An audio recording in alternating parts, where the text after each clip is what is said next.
그래서 장로 3명을 뽑는 공동회의를 했었습니다.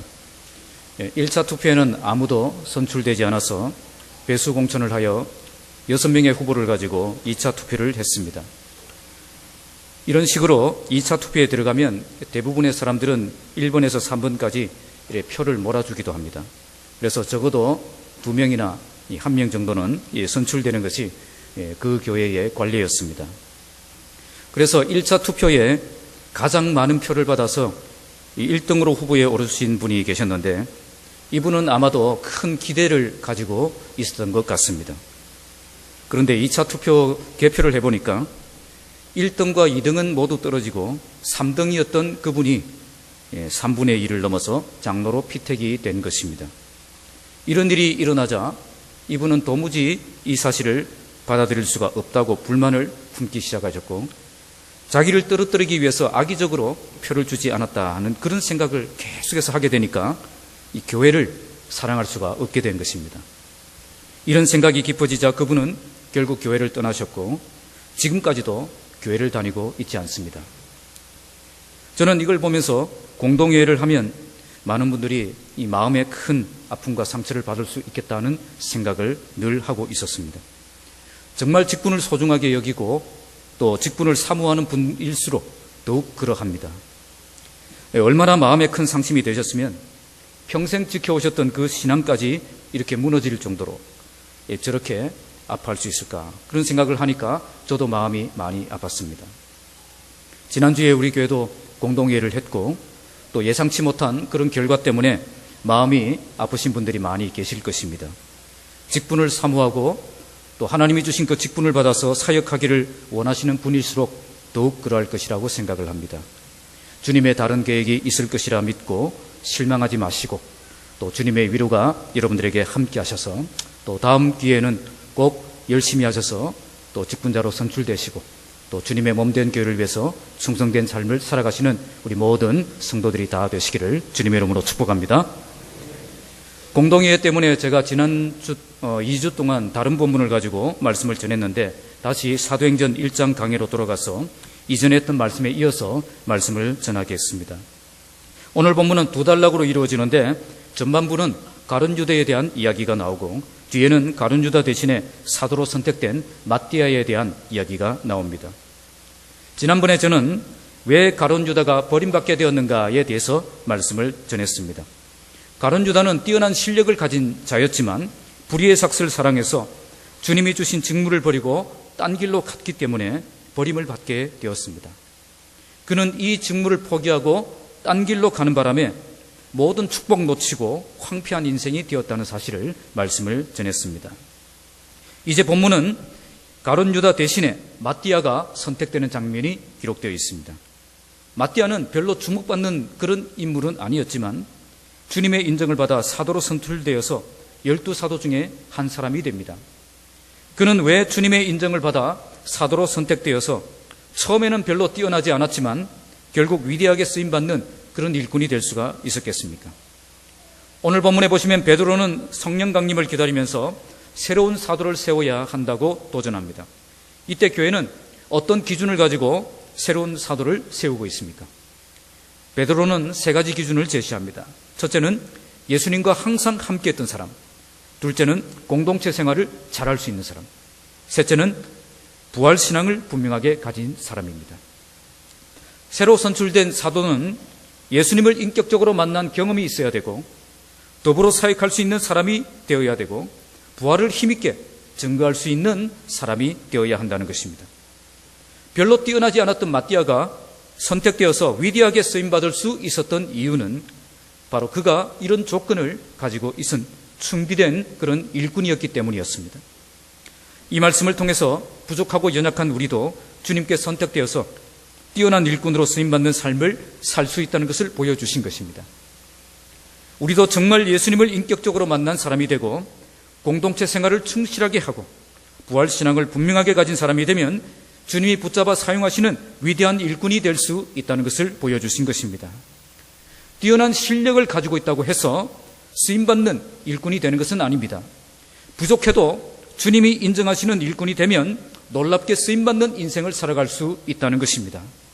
오늘 이 말씀을 통해서 마띠아가 선택된 그 이유를 발견하고 우리도 주님께 선택되어 쓰임받는 인생을 살 수 있는 그 길을 발견하며 우리 교회도 또 이런 일꾼들이 세워져서 더욱 힘있게 주님의 복음을 증거하는 교회로 세워지는 역사가 일어나기를 주님의 이름으로 축복합니다. 먼저 21절에서 22절까지의 말씀을 보시면 이 사도로 선택하는 조건이 나옵니다. 첫 번째는 예수님을 인격적으로 만난 사람임을 말씀합니다. 21절 함께 읽겠습니다. 이러함으로 요한의 세례로부터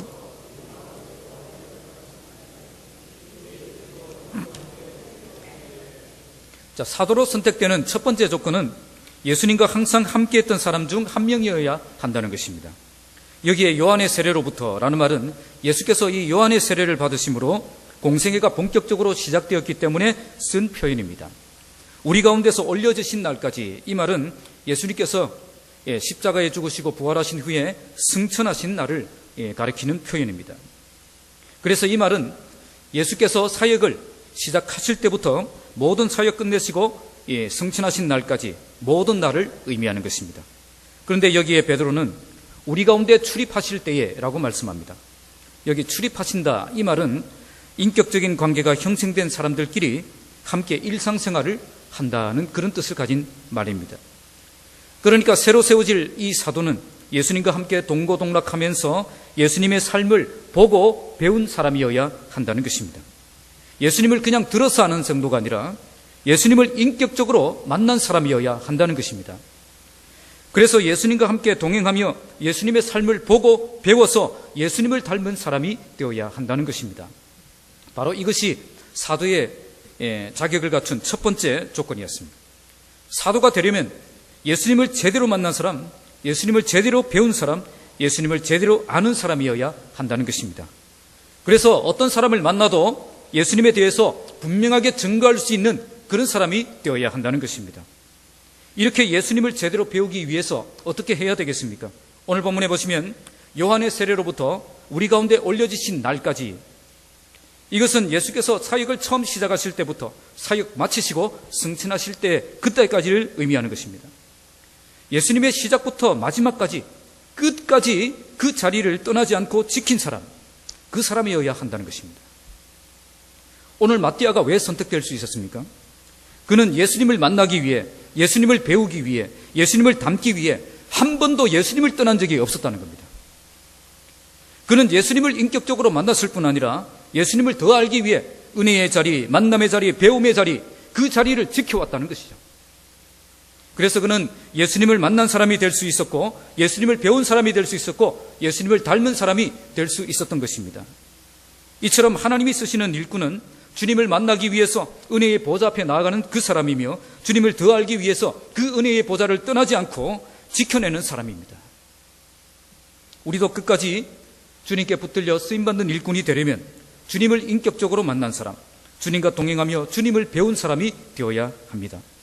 주님에 대해서 들어서 알고 있는 사람이 아니라 주님을 만나서 주님을 알고 있는 그런 사람이 되어야 한다는 것입니다. 주님에 대해서 말할 수 있는 사람이 아니라 주님을 보여줄 수 있는 그런 사람이 되어야 한다는 것입니다.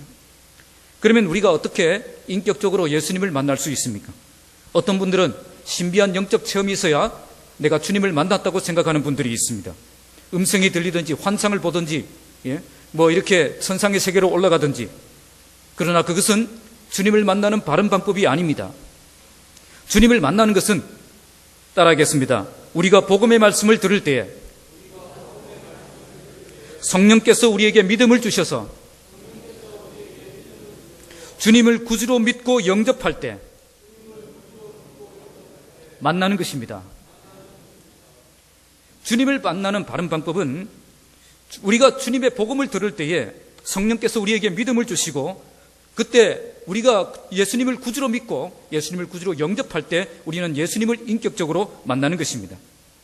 복음의 말씀을 들을 때 내가 죄인인 것이 깨달아지고 눈물로 회개하고 있을 때 내가 지금 주님을 만나고 있는 것입니다. 복음의 말씀을 들었을 때 정말 주님이 나를 위해 죽으셨고 다시 살아나셔서 나의 구원자가 되심이 믿어질 때에 나를 구원하시기 위해 이 땅에 오신 하나님의 아들 예수 그리스도를 인격적으로 만나고 있는 것입니다.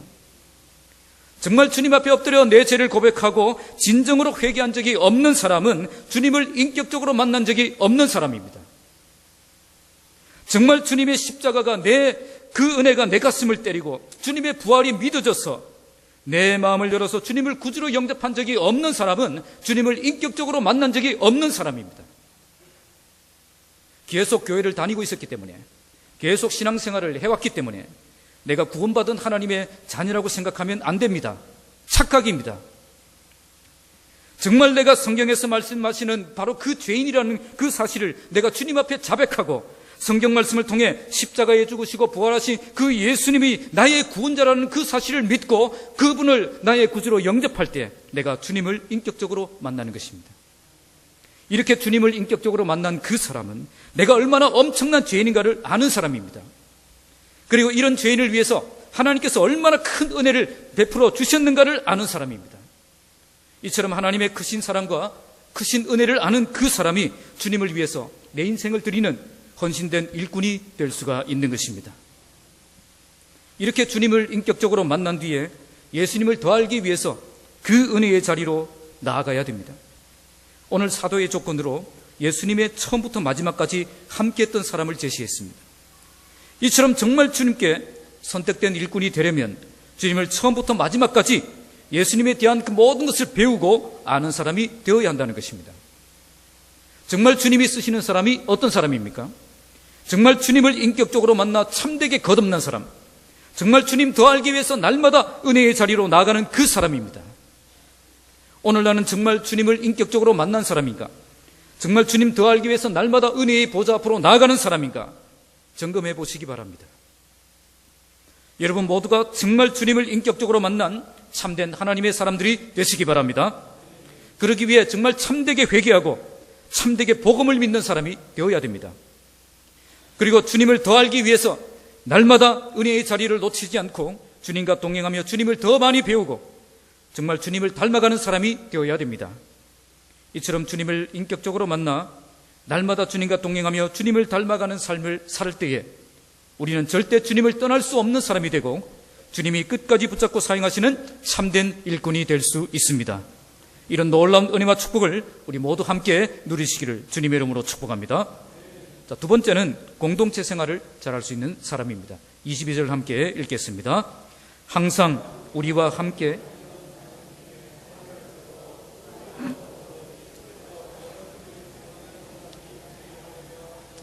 자, 여기에 항상 우리와 함께 다니던 사람, 그 중에 하나라고 말씀합니다. 이것은 공동체 생활을 의미합니다. 예수님만 사랑하고 예수님만 따라가는 사람이 아니라 항상 우리와 함께 다니던 사람이어야 한다는 것입니다. 교회 공동체 안에서 은혜의 자리, 섬김의 자리, 헌신의 자리, 기도의 자리, 예배의 자리, 그 자리에 항상 함께 있었던 사람이어야 한다는 것입니다. 이게 왜 중요한 조건이 되겠습니까? 앞으로 이 사람은 혼자 사역할 사람이 아니라 다른 11명의 사도들과 함께 마음을 맞추고 방향을 맞추고 힘을 합하여 사역을 해야 될 사람이기 때문에 그런 것입니다. 그래서 예수님을 인격적으로 만날 뿐 아니라 교회 공동체 생활을 잘할 수 있는 그 사람이 되어야 한다는 것입니다. 이와 마찬가지로 교회 일꾼들도 공동체 생활을 잘하는 사람이 되어야 됩니다. 왜냐하면 이 교회 사역은 혼자 하는 사역이 아니라 함께 하는 사역이기 때문에 그렇습니다. 함께 마음을 맞추고 함께 방향을 맞추고 함께 힘을 합하여서 주님이 주신 사명을 충실하게 감당하는 일꾼이 되어야 하기 때문에 그런 것입니다. 그러기 위해서 어떻게 해야 되겠습니까? 성경은 항상 우리와 함께 다니던 사람이라고 말씀합니다. 그러니까 무슨 일이든 함께 동참하는 그 사람을 말합니다. 예배하는 자리에도, 기도하는 자리에도, 헌신하는 자리에도 항상 빠지지 않고 참여하는 그 사람이 공동체 생활을 잘하는 일꾼이라는 것입니다. 정말 교회를 사랑해서 교회를 떠나지 않고 항상 함께하며 항상 함께 기도하고 함께 헌신했던 그 경험이 있는 그 사람이 일꾼이 되어야 한다는 것입니다.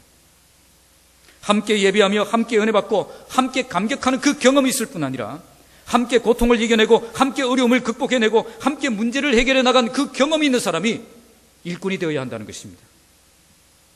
우리 하나님은 이처럼 교회를 사랑하고 은혜 생활, 기도 생활, 봉사 생활이 제대로 되어 있는 그 사람을 들어서 쓰시는 것입니다. 어떤 모임이 있든지 어떤 사역이 있든지 어떤 행사가 있든지 늘 함께하는 그런 일꾼을 쓰십니다. 행복한 일이 있을 때 함께 축복해주고 불행한 일이 있을 때 함께 울어주는 그런 일꾼을 쓰신다는 것입니다. 왜 이런 일꾼을 쓰시겠습니까?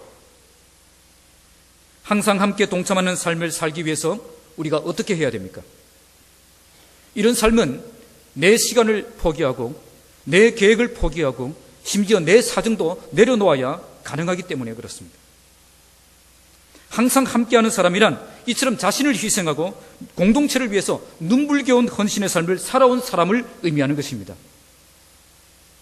그래서 정말 함께할 줄 모르는 그 사람은 절대 교회의 중요한 직분을 받으면 안 된다는 것입니다. 이런저런 사정이 생기면 요리조리 빠질 궁리만 하는 그 사람도 중요한 직분을 맡으면 안 됩니다. 쉽게 빠지고 쉽게 사라지고 쉽게 안 보이는 그런 사람은 절대 크게 쓰임받을 수 없는 사람이라는 뜻입니다. 그런데 시간은 잘 되고 무슨 일이든 잘 참여하기는 하는데 항상 다른 사람들과 충돌을 잘하는 사람들이 있습니다. 혼자 일하면 잘하는데 함께 일하면 항상 문제가 되는 그런 분들도 있습니다. 시간과 물질은 투자는 잘하지만 마음을 맞추고 뜻을 맞추고 손발을 맞추는 것은 잘 하지 못하는 그런 분들이 있다는 것입니다. 왜 이런 일이 일어나겠습니까? 주님은 사랑하지만 다른 동력자들은 사랑하지 않으면 이런 일이 일어납니다. 나는 맞고 남은 틀렸다라고 생각하면 함께할 수가 없는 것입니다. 게다가 교회 때문에 교회에 대한 실망이 이렇게 온다든지 교회에서 이렇게 더러운 냄새가 난다든지 아니면 교회 안에서 상처받는 일들이 생긴다면 이 교회 안에서 우리가 마음을 맞춰서 함께 나아간다는 것은 쉬운 일이 아닐 수도 있습니다. 그런데 오늘 선택된 마띠아는 어떤 사람이었습니까? 예수님이 사역을 시작하실 때부터 승천하실 때까지 한 번도 공동체를 떠난 적이 없는 사람입니다. 마띠아라고 떠나고 싶을 때가 없었겠습니까?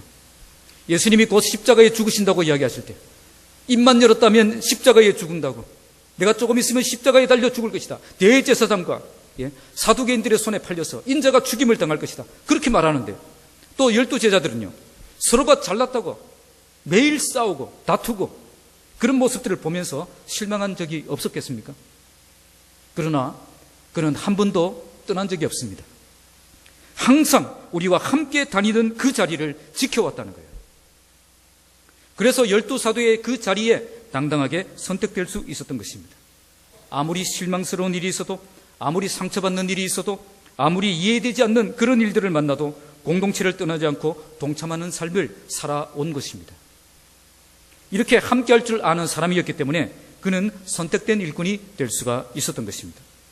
조금만 어려움이 생기면, 조금만 문제가 생기면, 조금만 상처가 생기면, 상처를 받으면 쉽게 빠지고 쉽게 안 보이고 쉽게 사라져버리는 그런 수준으로 살아서는 하나님이 크게 들어서 사용하시는 일꾼이 될 수가 없는 것입니다. 항상 함께하는 사람이란 이처럼 자신을 희생하고 공동체를 위해서 눈물겨운 헌신의 삶을 살아가는 사람입니다. 이처럼 정말 함께 동참하는 삶을 살기 위해서 나의 소중한 것 내려놓고 기꺼이 드릴 수 있는 그 사람, 하나님이 선택하셔서 귀하게 쓰시는 것입니다. 오늘 우리 모두가 이처럼 교회를 사랑하고 교회를 위해서 모든 것 아낌없이 드릴 수 있는 하나님이 쓰시는 위대한 일꾼들이 다 되시기 바랍니다. 우리 교회를 정말 뜨겁게 사랑해서 여기서 늘 은혜 받고, 여기서 늘 기도하고, 여기서 늘 봉사하고, 여기서 늘 교제하며 함께 하나님의 나라를 세워가는 그런 귀한 동력자로 세워지는 여러분들이 다 되시기를 주님의 이름으로 축복합니다. 마지막 세 번째로는 주님의 부활을 증거할 수 있는 사람입니다. 22절 마지막에 보시면 우리와 더불어 예수께서 부활하심을 증언할 사람이 되게 하여야 하리라고 말씀했습니다. 마지막 조건은 주님의 부활을 증거할 수 있는 사람입니다. 사도의 중요한 조건은 부활을 목격하고 부활을 경험한 경험이 있어야 한다는 것입니다. 예수님의 부활을 믿지 않는 사람이 교회의 중요한 직분을 차지하고 있어서는 안 된다는 것입니다.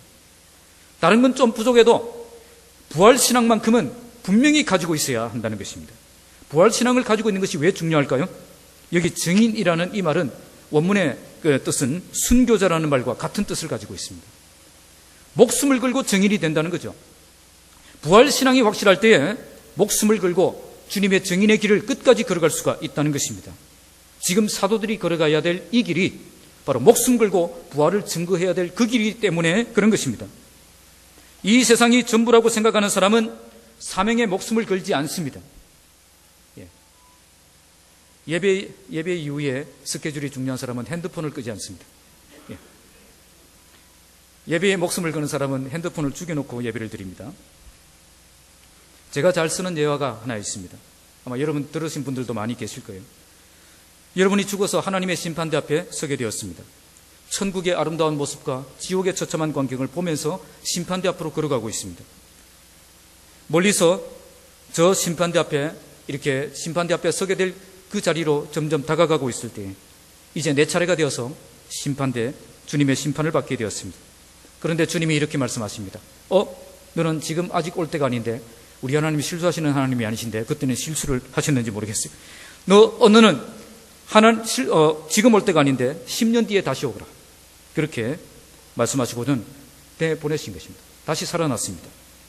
이제 다시 살아난 여러분들은 예전과 똑같이 살겠습니까? 아니면 뭔가 달라도 다른 삶을 살겠습니까? 왜 그렇습니까?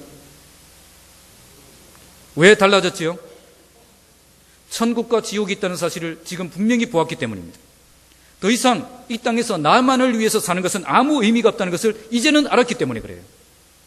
가장 가치 있게 사는 인생은 죽음 뒤에 있는 그 상급을 준비하는 인생이라는 것을 이제는 알았기 때문에 그런 것입니다. 바로 이것이 부활신앙입니다. 주님이 십자가에 기꺼이 죽으실 수 있었던 것도 부활이 있음을 믿으셨기 때문입니다. 나중에 요한을 제외한 모든 사도들도 순교의 길을 끝까지 걸어갈 수 있었던 것도 부활신앙이 있었기 때문입니다. 주님의 부활을 경험한 자라야 제대로 부활을 증언할 수 있는 부활의 증인이 될 수 있기 때문에 이 조건을 내걸었던 것입니다. 저희 매제가 뉴질랜드에서 사역을 하고 있습니다. 노예에서 장로고시를 치를 때에 고시부 면접을 할 때 목사님은 이렇게 질문을 하셨다고 합니다. 정말 주님이 십자가에 죽으셨고 다시 부활하셨다는 것을 믿습니까? 그때에 그분들은 이렇게 대답합니다. 목사님, 제가 목사고시 치러 온 사람입니다. 목사님, 제가 지금 장로고시 치러 온 사람입니다. 그런데 목사님은 다시 묻습니다. 진지하게 묻습니다. 정말 주님이 나를 위해 죽으셨고 부활하셨다는 사실을 믿습니까? 집요하게 물으니까 대답을 하시는 거예요. 분명하게 믿는 것은 아닙니다. 이런 사람 어떻게 해야 되겠죠? 목사고시, 장로고시 합격시켜야 됩니까? 불합격시켜야 됩니까? 한번 기도해 보시고 결정해 보시기 바랍니다. 처음에는 어물어물거리더니 계속 집요하게 물으니까 자기는 정말 주님을 믿어서 교회에 나온 것이 아니라는 겁니다. 교회 생활이 좋고 봉사 생활이 좋고 사람 만나서 교제하는 것이 좋아서 계속 열심히 교회를 나왔고요. 본성이 그냥 어떤 모임이든 그냥 가면 그냥 대충 참여하는 것이 아니라 그냥 뭐든지 열심히 하는 적극적인 성품이라서 교회 일도 그렇게, 교회 생활도 그렇게 열심히 했다는 거죠. 이런 사람들도 겉으로 보기에는 열심히 교회를 섬기는 것처럼 보이기 때문에 공동이해에서 선출되는 경우가 있습니다. 하지만 정말 부활신앙이 없는 사람이 중요한 일꾼이 되어버리면 나중에 교회가 큰 어려움에 직면했을 때에 이런 사람들이 큰 문제를 일으키는 것을 많이 보게 됩니다. 부활신앙이 있다는 것은 내가 지금 죽어도 반드시 다시 살아난다는 것을 분명히 믿는 것입니다. 이런 믿음이 있는 사람이 하나님을 위해서 내 생명 드릴 수 있고 교회를 위해서 내 생명 드릴 수 있고 나에게 주신 사명에 목숨 거는 그런 삶을 살 수가 있는 것입니다. 이런 일꾼들이 세워질 때 교회는 강력하게 복음의 증인의 역할을 감당할 수 있는 것입니다. 여러분 모두 참된 부활신앙을 가지고 분명하게 주님의 부활을 증거하는 참된 일꾼들이 다 되시기를 주님의 이름으로 축복합니다. 오늘 베드로가 제시한 일꾼의 조건, 예수님을 인격적으로 만난 사람, 공동체 생활을 성실하게 한 사람, 부활신앙을 분명히 가진 사람, 이런 사람이 일꾼이 되어야 됩니다. 우리 교회도 이런 일꾼들이 많이 세워져서 교회가 더욱 능력 있게 주님의 복음을 증거하는 교회로 세워지기를 주님의 이름으로 축복합니다. 두 번째 23절에서 26절까지의 말씀은 선택의 방법에 대해서 말씀하고 있습니다. 23절 함께 읽겠습니다. 그들이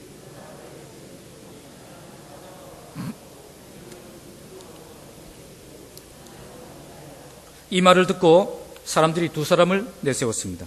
한 사람은 바사바라고도 하고 별명은 유스도라고 하는 요셉, 또 한 사람은 마띠아입니다. 이 바사바라는 말은 안식일의 아들이라는 뜻인데요. 아마 안식일에 태어난 모양입니다. 그리고 유스도라는 말은 의로운 자라는 뜻을 가지고 있습니다. 요셉은 이처럼 많은 별명을 가지고 있었습니다. 실제 교회사를 보면 불신자들의 도전을 받아서 이 뱀의 독을 마셨는데도 죽지 않았다는 전설이 있습니다. 그만큼 이 사람은 사도의 후보로 추천될 만큼 훌륭한 인물이었던 것은 분명합니다. 아마도 복음의 확장을 위해 큰 역할을 했을 것입니다. 그리고 그 다음 인물은 마띠아입니다. 마띠아는 여호와의 선물이라는 뜻을 가진 이름입니다. 이 두 사람 중에 요셉이 훨씬 더 이름이 많이 알려져 있고 별명도 많고 그리고 이름도 먼저 기록될 정 1번 후보로 추천될 정도로 유력한 후보였을 것으로 학자들은 추측합니다. 하지만 사람의 기준과 하나님의 기준이 다르다는 것을 본문을 통해서 우리는 알 수가 있습니다. 자, 24절 함께 읽겠습니다.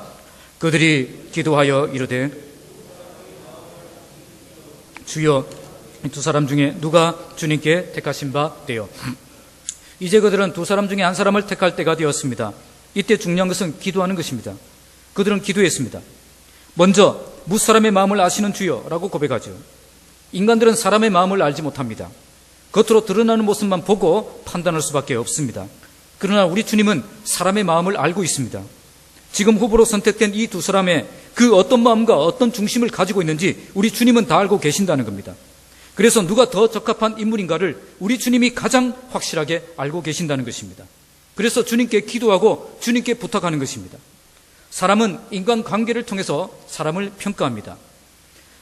교회에서 일꾼을 세울 때도 이런 것이 작용할 때가 많습니다. 하지만 정말 중요한 것은 누가 주님이 선택하신 일꾼인가를 보아야 되고 다음 25절 말씀처럼 봉사와 직무를 대신 감당할 수 있는 사람인가를 보아야 한다는 것입니다. 25절 함께 읽겠습니다. 봉사와 및 사도의 직무를 대신할 자인지를 보시옵소서.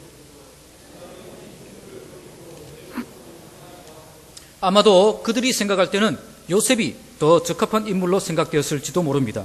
그들이 볼 때는 요셉이 더 영성이 있어 보이고 요셉과 더 관계가 좋았는지도 모릅니다. 그래서 후보 중에 1번으로 후보를 내세웠습니다. 하지만 주의 일꾼을 세울 때는 이런 인간적인 이해관계를 내세우면 절대 안 됩니다. 세상에서 일꾼을 세울 때는 당연히 인간관계를 따져야 됩니다. 아무래도 자기와 생각이 맞고 자기에게 유익을 줄 수 있는 그런 인물을 세워야 됩니다. 하지만 주님의 일꾼은 세상의 일꾼과 다른 것입니다. 그는 주의 일을 해야 될 사람이지 나의 일을 해야 될 사람이 아니라는 거예요. 주님의 일을 해야 될 사람이지 내가 하고 싶은 그 일을 대신해주는 그런 사람을 세워야 되는 것은 아니라는 것입니다. 그래서 어떻게 합니까? 26절 함께 읽겠습니다. 제비 뽑아 마띠아를 얻으니 그가 11사도의 수에 들어가니라. 만약 그들이 투표했다면 누가 되었을까요? 투표했다면 아마 마띠아가 아니라 요셉이 되었을 가능성이 높을 것입니다. 그만큼 잘 알려진 사람이 당선될 가능성이 높기 때문입니다. 교회에서도 보면 이 보이지 않는 곳에서 열심히 충성하는 분들은 이 중직자 선출에서 이 번번이 떨어지는 것을 종종 봅니다. 사람들이 잘 모르니까 표를 주지 않는 것입니다.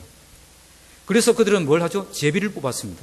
이 제비를 뽑는다는 것은 돌에다가 이름을 적습니다. 사람 이름을 적고 그 돌을 한 그릇에 넣어요.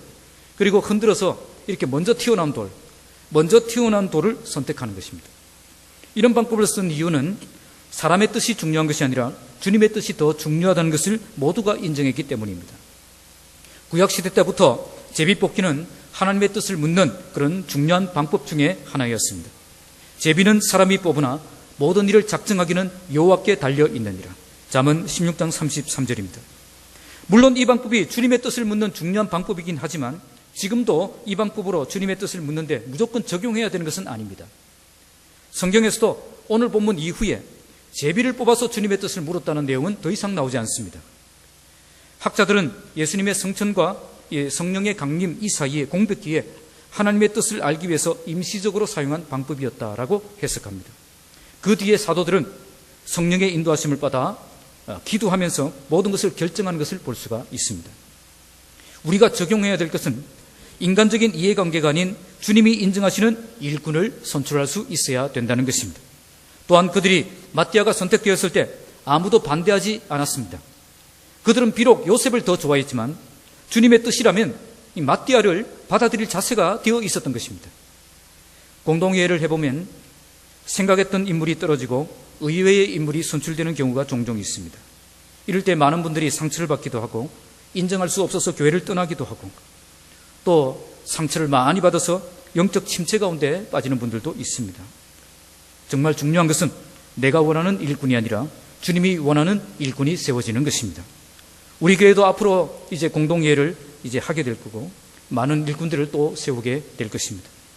우리에게도 간절히 기도하는 기도가 있어야 되겠고 또 인간적인 이해관계가 아닌 주님이 기뻐하시는 일꾼을 세우는 그런 공동예들이 되시길 바랍니다.